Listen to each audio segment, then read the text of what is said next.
नए नेताओं के अलग-अलग विचार। जुलाई 1928 असहयोग आंदोलन की सफलता के बाद जनता में बहुत निराशा और मायूसी फैली। हिंदू-मुस्लिम झगड़ों ने बचा-खुचा साहस भी खत्म कर डाला। लेकिन देश में जब एक बार जागृति फैल जाए तब देश ज़्यादा दिन तक सोया नहीं रह सकता है। कुछ ही दिनों बाद जान आ गई। हिंदुस्तान फिर जाग रहा है।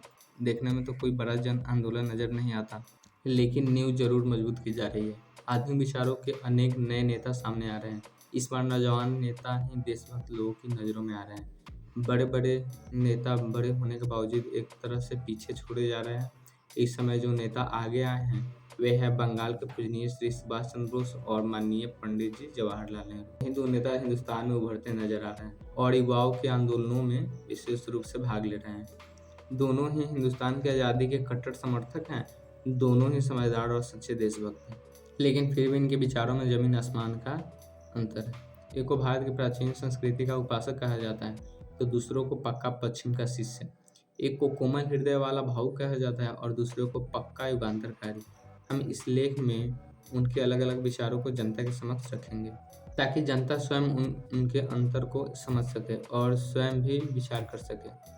लेकिन उन दोनों के विचारों का उल्लेख करने से पूर्व एक और व्यक्ति का उल्लेख करना भी जरूरी है जो इन्हीं स्वतंत्रता के प्रेमी हैं और युवा आंदोलनों के एक विशेष शख्सियत है। साधु वासवानी चाहे कांग्रेस के बड़े नेताओं की भांति जाने माने तो नहीं, चाहे देश के राजनीतिक क्षेत्रों में उनका कोई विशेष स्थान नहीं, तो भी युवाओं पर जिन्हें कल की देश की बागडोर संभालनी है उनका असर है। और उनके ही द्वारा शुरू हुआ आंदोलन भारत युवा संघ इस समय युवाओं में विशेष प्रभाव रखता है। उनके विचार बिल्कुल अलग ढंग के हैं। उनके विचार एक ही शब्द में बताए जा सकते हैं, वापस वेदों की ओर लौट चलो, बैक टू वेद्स। यह आवाज़ सबसे पहले आर्य समाज ने उठाई थी। इस विचार का आधार इस आस्था में है कि वेदों में परमात्मा ने संसार का सारा ज्ञान उड़ेल दिया है। इससे आगे और अधिक विकास नहीं हो सकता है। इसलिए हमारे हिंदुस्तान ने चौतरफा जो प्रगति कर ली थी उससे आगे न दुनिया बढ़ी है और न बढ़ सकती है। खैर, वासवानी आदि इसी अवस्था को मानते हैं, तभी एक जगह कहते हैं हमारी राजनीति ने अब तक कभी तो मेजनी और वाल्टियर को अपना आदर्श मानकर उदाहरण स्थापित किया और या कभी लेनिन या टॉल्स्टॉय से सबक सीखा। हालांकि उन्हें ज्ञात होना चाहिए कि उनके पास उनसे कहीं बड़ी आदर्श हमारे पुराने ऋषि हैं। वे इस बात पर यकीन करते हैं कि हमारा देश एक बार तो विकास की अंतिम सीमा तक जा चुका था और आज हमें आगे कहीं भी जाने की आवश्यकता नहीं, बल्कि पीछे लौटने की जरूरत है।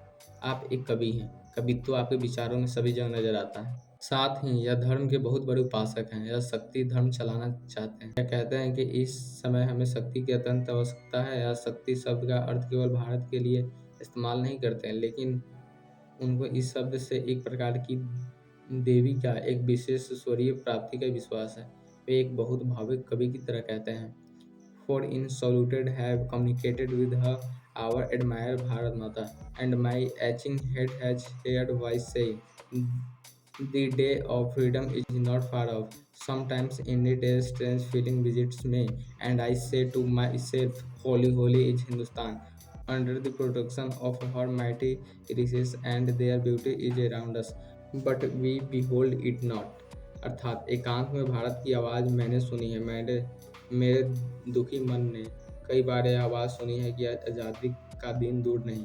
कभी कभी बहुत अजीब विचार मेरे मन में आते हैं और मैं कह उठता हूँ हमारा हिंदुस्तान पाक और पवित्र है, क्योंकि पुराने ऋषि उसकी रक्षा कर रहे हैं और उनकी खूबसूरती हिंदुस्तान के पथ है, लेकिन हम उन्हें देख नहीं। यह कवि का विलाप है कि वह पागलों या दीवानों की तरह करते रहते हैं। हमारी माता बड़ी महान है, बहुत शक्तिशाली है, उसे परास्त करने वाला कोई पैदा नहीं हुआ है। इस तरह के केवल मात्र भावुकता की बातें करते हुए कहे जाते हैं।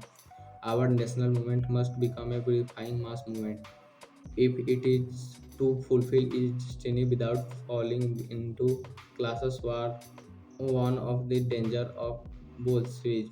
अर्थात हमें अपनी राष्ट्रीय जन आंदोलन को देश सुधार का आंदोलन बना देना चाहिए, तभी हम वर्ग युद्ध के बोल्शेविज्म के खतरों से बच सकेंगे।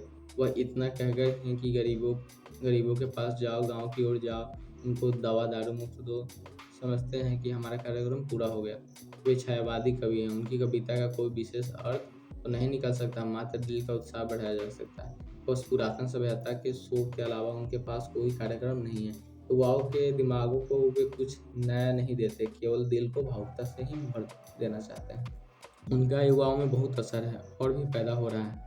उनके दकियानुसी और संक्षिप्त से विचार यही हैं जो हमने पहले बताया है। उनके विचारों पर राजनीतिक क्षेत्र में सीधा असर न होने के बावजूद बहुत असर पड़ता है, विशेषकर इस कारण कि नौजवानों युवाओं को ही कल आगे बढ़ना है और उन्हीं के बीच इन विचारों का प्रचार किया जा सकता है। अब हम श्री सुभाष चंद्र बोस और श्री जवाहरलाल नेहरू के विचारों पर आ रहे हैं।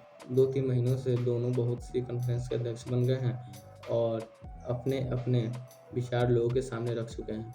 सुभाष बाबू को सरकार तख्तापलट गिरोह का सदस्य समझती है और इसीलिए उन्हें बंगाल अध्यादेश के अंतर्गत कैद रखा था। ये रिहा हुआ और गर्म दल के नेता बन गए।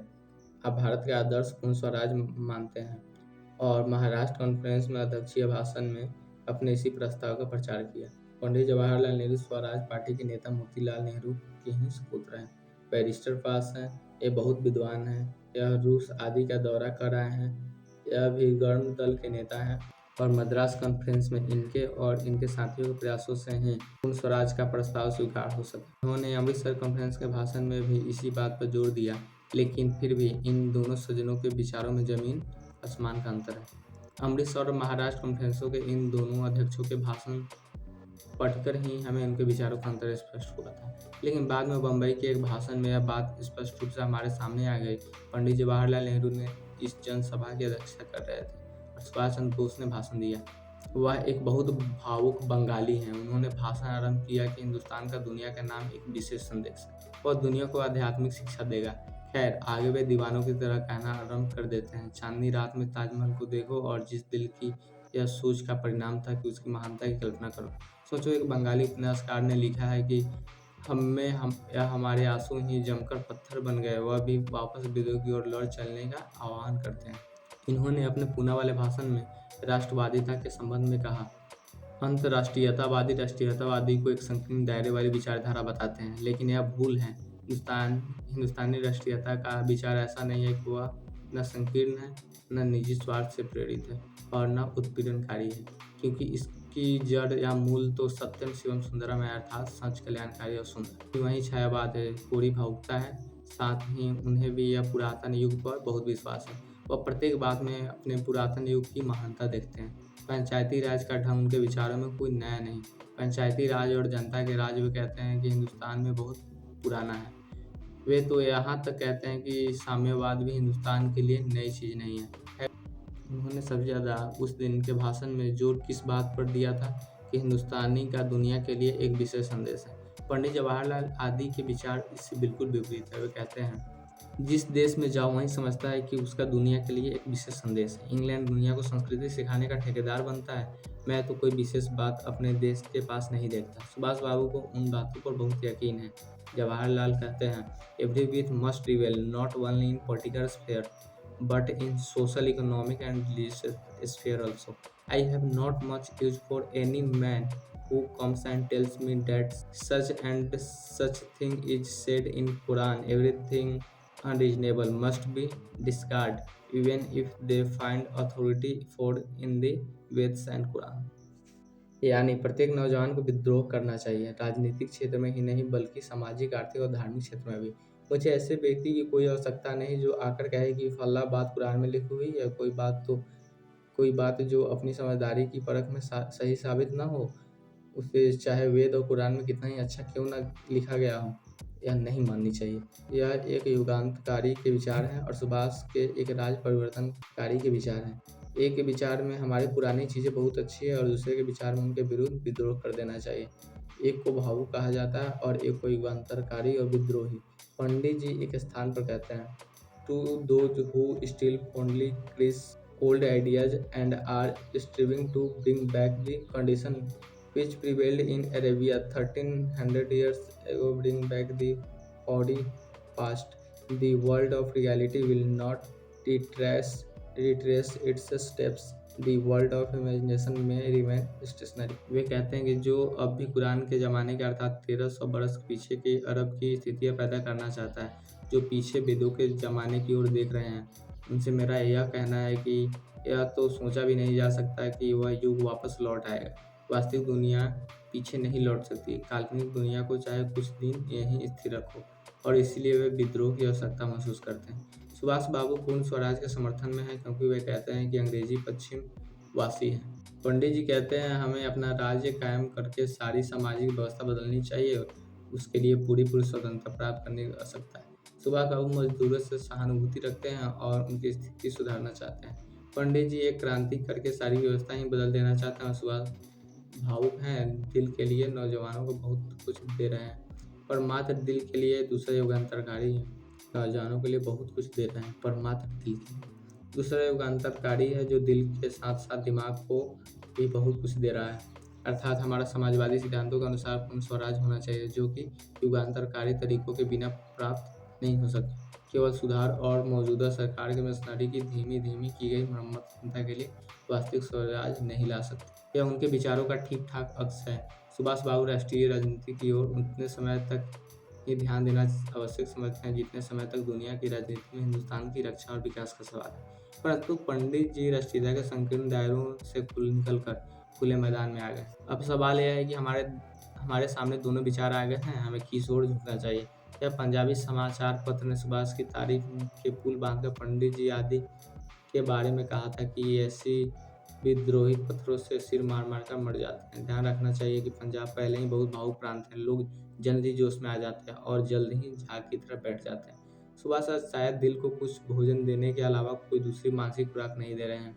अब आवश्यकता इस बात की है कि पंजाब के नौजवानों को इन युगांतरकारी विचारों को खूब सोच समझ कर पक्का कर लेना चाहिए। इस समय पंजाब को मानसिक भोजन की सख्त जरूरत है, और पंडित जवाहरलाल नेहरू से ही मिल सकती। इसका अर्थ यह नहीं है कि उनके अंधे पैरोकार बन जाना चाहिए, लेकिन जहाँ तक विचारों का संबंध है वहाँ तक इस समय पंजाबी नौजवानों को उनके साथ लगना चाहिए, ताकि वे इनकलाब के वास्तविक अर्थ, हिंदुस्तान के इनकलाब की आवश्यकता, दुनिया में इनकलाब का स्थान क्या है आदि के बारे में जान सकें। सोच विचार के साथ नौजवान अपने विचार को स्थिर करे, ताकि निराशा, मायूसी और पराजय के समय में भी भटकाव के शिकार न हो और अकेले खड़े होकर दुनिया में मुकाबले में डट रह सके। इसी तरह जनता इनकलाब के ध्येय को पूरा कर सके।